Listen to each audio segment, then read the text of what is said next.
Okay guys, today we're going to go through how to remove the modern standard bridge on a Fender Stratocaster and how to then install the classic or the retro bridge.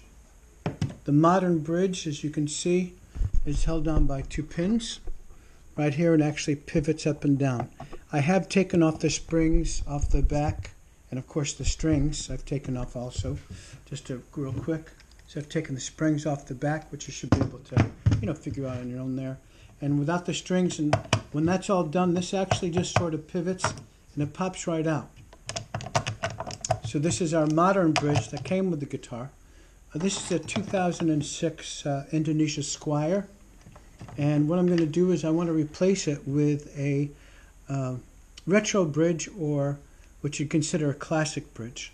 This one here actually is secured by screws directly to the body, where, like I mentioned, the new standard bridge just has two pins that it rests up against and works with. So obviously I've got to get rid of these pins here. Please note I went ahead and did a little drilling before I started to do this program. We're going to just pop this up a little bit. Got to pull these pins out straight, but they do come out very easily. They're just set in wood. It's a little collar. Going to lift it up straight. If you're worried about scratching your guitar, go right ahead and get a cloth on it. I'm not worried too much about it really. Here, I'll give you a closer look on these pins here. This is how it sits right into the wood, and then these pins screw in and out of it, and then of course our bridge then rests up against it like this. But our modern bridge with the two pin system is different than our classic or retro bridge. Note we've got our 6 holes, and that's how it's secured. This is from a Mexican Stratocaster, I think about 2011. It does fit in. There might be some issues with some newer guitars, but these things are pretty much interchangeable for the years that I'm working with. So what you would do is you would actually set it right in here, get it located where approximately the other bridge was lined up, and then make your marks here to be able to drill your holes. I did mention, I think already, that I went ahead and drilled the holes to set it up, but of course we sort of have a major issue here with, we've got these 2 large holes at the pins. We're going to need those holes to be able to help secure the bridge. So what I went ahead and did, and I fashioned just really out of a small piece of wood. Here, I'll show you. I just had a little piece of poplar here that I pulled out from one of my stock. And they're not even round. I just made them squared just to be able to fit. I think a 3/8 dowel will fit in here. I think last time I did it.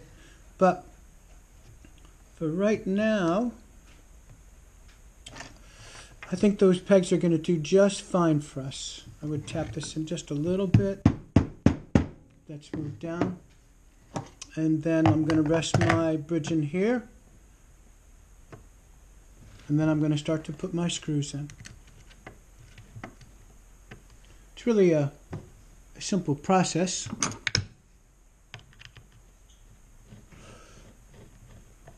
I think I got this this bridge on eBay. I paid maybe about 15 bucks for it. The Mexican parts are quite nice and really do a good job on upgrading. Now you might want to ask, well, if you're just seeing this video how to do things, why would I want to change the bridge? Well, the bridge really does have a lot to do with the way the guitar sounds.